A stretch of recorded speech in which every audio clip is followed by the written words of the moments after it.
Hey guys, welcome back to Fast Films. I'm John and today we are going through a 2015 American horror film called Excess Flesh. The film starts off as we see a young girl named Jennifer dancing around while talking to her roommate Jill. Jennifer speaks about the branded clothes her fashion designer Nina gave to her. She then sits with Jill and asks her to come out for the night. Jill refuses, so Jennifer begins to talk about Rob, who's apparently Jill's crush. Therefore, she makes Jennifer promise that she won't approach Rob. Afterwards, Jill convinces her roommate to stay in for the night. They both drop on the bed and start laughing while eating Doritos. Jennifer plays along for some time but soon gets fed up with the boring environment and decides to go out. The following day, Jill wakes up and finds Jennifer sprawled on the bed after an eventful night. She then checks her weight, which goes beyond 120 pounds. After heaving a sigh, she walks to the living room where a guy, by the name of Steven, is watching the TV while eating a Pop-Tart.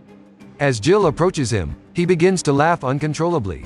When Steven catches Jill looking at him, he gets up and leaves.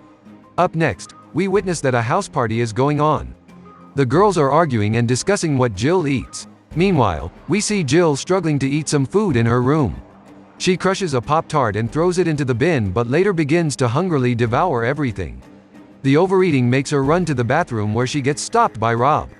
There, they spark a conversation in which both of them talk briefly to each other. Jill becomes clearly impressed by Rob as she becomes shy and timid. Unfortunately, she begins to feel sick, so she rushes into the bathroom. Rob waits outside for some time, but as Jill's situation continues to decline, he leaves. As the next morning arrives, Jill walks into the living room and finds Jennifer sleeping with Rob. Utterly furious, she picks up Jennifer and cleans her belly with Rob's t-shirt. Rob apologizes for a while but Jill admonishes him, eventually forcing him to leave. Later on, Jennifer wakes up and comes to the door where their neighbor Kathy is standing. She talks about the apartment's party policy, but Jennifer simply ignores her and keeps the door closed. Afterward, she prepares a meal and hungrily eats it while watching TV. In the interim, Jill approaches her and tries to ask for help in her own personal development, but Jennifer simply scolds her and demeans her. She turns on her bitchy side and begins to humiliate Jill for her uselessness and fatness. The same night, Jennifer's moans ring through the house as she spends the night with Steven. Jill closes her ears as she can't sleep due to the noise. Alas, she gets up and prepares noodles for herself. She then sits in front of the television and tries to eat, but eventually throws the spoonfuls into the bucket. After a while, she forcibly begins to eat the noodles and slaps herself after every bite. Her psychotic nature begins to divulge as she keeps on slapping herself. The following morning, she lays passed out on the sofa with a heap of garbage around her. Steven passes her and walks out of the apartment. In the meantime, Jill sobers up and turns on Facebook. There, she finds a picture of Rob with some children. Just then, her mother calls her and begins to talk to her. Her mother, who's apparently drunk, says that someone is home, but it turns out to be Jill's father, who picks her drunk mother and cuts the call. In the meantime, the doorbell rings and Rob is outside. Jill dresses up and invites him in. She cooks him a delicious meal and they both sit together at the table. She asks him about the children and Rob states that they're not his. He works at the Children Facilitation Center and those children are from there. After they finish up the meal, Rob gets up to leave. Just at the door, they both share a romantic moment which turns into a kiss. Jill becomes really timid after that and says goodbye to him. Later that night, Jennifer returns home from work and Jill confronts her about touching Rob. Jennifer waves it away as if it's nothing. Upon that, Jill becomes impatient and mentions that they both need to talk about things. Jennifer pushes that away as well, saying that they will talk tomorrow. The next day, Jill prepares a lavish lunch with roasted duck and vegetables. Moreover, she opens up a present from Kathy with a letter mentioning that if she ever wants to talk, Kathy will always be there for her. Within the package, Jill finds a button which says, "Cinch." She then puts it away and waits for Jennifer at lunch. After the passing of the whole day, Jennifer returns home in the dark and finds Jill waiting for her. She becomes surprised upon finding the duck on the table, but upon tasting it, degrades it as well. Jill then mentions again that she wants to talk, but Jennifer pays no heed to it. That makes Jill lose her temper and she attacks Jennifer. Unfortunately for her, Jennifer becomes offensive and hits her before pinning her to the ground. She threatens Jill and then goes to sleep in her bedroom. That event surfaces Jill's evil side. She uses chloroform to pass out Jennifer. And when she opens her eyes, she finds herself tied by shackles. Jill sits in front of her and states that they need to talk. Jennifer is shocked to the core as she helplessly slides to the floor. Jill then starts laughing menacingly as Jennifer struggles with the chains. After some time, Jill comes back to the room with a cake. She cuts it in front of Jennifer, making her crave for it. She then takes a hefty bite and begins to taunt Jennifer about her marriage with Trevor. Jennifer becomes traumatized upon having those thoughts. Nevertheless, Jill pushes her into remembering her time with Trevor. Jennifer becomes deeply grieved as she states that Trevor was cruel and forced her to do worse things. The thoughts eventually make her cry, while Jill sits in front of her, totally unfazed. Jennifer pleads with her to let her go, but Jill doesn't pay any attention to her and simply leaves. Time passes on and Jill returns to her room once again, only to find Jennifer shrieking and jumping uncontrollably. As she screams in agony, Jill stands unbothered. When Jennifer settles down, Jill walks to her side and starts marking different areas of her body, while mentioning that everyone can hear her but nobody will come to her help. Up next, we see Jill sleeping on the couch when the doorbell rings and Rob comes outside. Jill snaps on her numb leg and hurriedly rushes to the door, where she sees Rob having contact with Kathy. Jill becomes jealous and walks into Jennifer's room to find her smiling. Anger rises in Jill's mind as she sees Jennifer fully composed. Out of sheer frustration, she begins to threaten Jennifer and slaps her continuously. Afterward, she brings boxes of gummy bears and forces Jennifer to eat them like a dog. Jill loses herself due to the frustration and calls Jennifer selfish while throwing all the jellies on her. Later on, she gets a call from her mother. The old drunk woman tells her that she's going into rehab. Upon that, Jill starts crying and closes the laptop. Afterward, she orders some chemicals online and inflicts utter brutality on Jennifer. She then forces her to dance.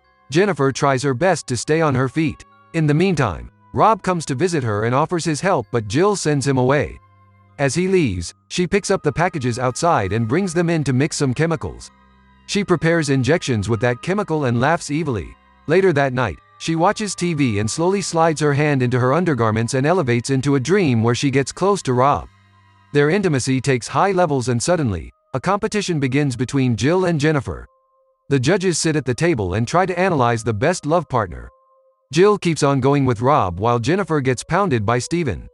She then opens the mystery box once again until Trevor comes out and starts beating Jennifer. The lovemaking turns into cruelty as Trevor unleashes his sadistic self. He begins to bounce on Jennifer, while the judges immediately leave the table. Jill also ends her pleasure trip with Rob and lies down in a motionless state. With a jolt, she wakes up from her dream and walks towards Jennifer's room. To her utter surprise, she finds out that Jennifer has escaped. In order to locate her, Jill runs out of the house and dashes across the streets, looking for Jennifer. Ultimately, she finds her sitting on the pavement in a hypnotized state.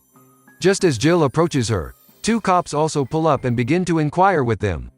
The cops ask the reason for being out in the undressed state and Jill mentions that her roommate is having a disturbed sleep cycle. Moreover, she pleads with the male officer to let them go. As he's reconsidering, his associate mentions that they can't just let the two girls go, upon which Jill gets up and talks to the lady officer. As soon as she mentions that there's been a guy, the female also allows her to go back to the apartment. Therefore, Jill takes Jennifer and they both return to the apartment. Once inside, Jill takes Jennifer to the shower and puts her in the bathtub where she sits in a complete trauma. In her distorted mental state, she begins to cry and state how evil Trevor was.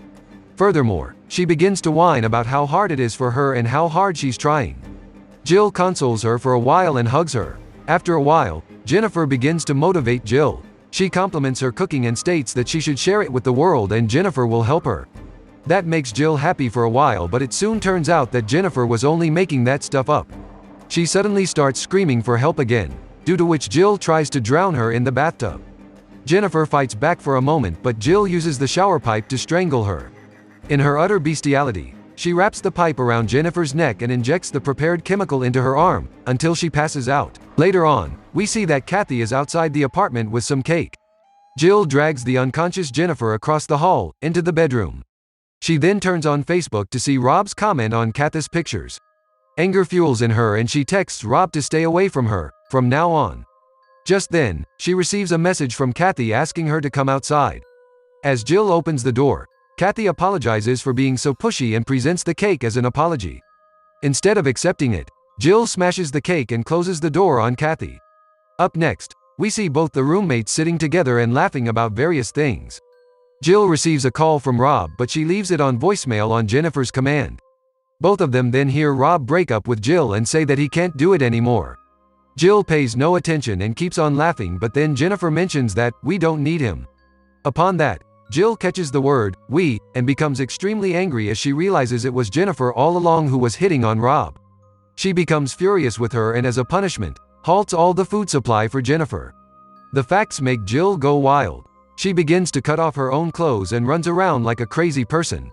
She begins eating food voraciously while ruining half of it. She then takes a knife and slowly approaches Jennifer's bedroom. In her madness, Jill strangles Jennifer and pins her to the ground. Afterward, she thrusts the knife in her belly and keeps on pushing it until Jennifer bleeds out completely. They both then kiss each other and the scene fades out. The following morning, the camera shifts to the modeling agency where Nina is taking auditions of the girls. She judges everyone on their bodies when suddenly, her associate tells her that Jennifer is here. Nina goes to her office and looks at the photo album where Jill's photos are side by side with Jennifer's. Nina rejects Jill's proposals while mentioning that flakiness is not fashionable. She then gets up and approaches Jennifer, who injects Nina with the chemical and watches her reflection in the mirror. Back in reality, we see that it was actually Jill, imagining herself as Jennifer. The camera then pans to the filthy apartment where Jill prepares yet another meal. Horrifyingly enough, the meal is composed of the excess flesh around Jill's belly. We see her standing there and eating the meat, which eventually puts an end to the film. Thanks for watching, guys.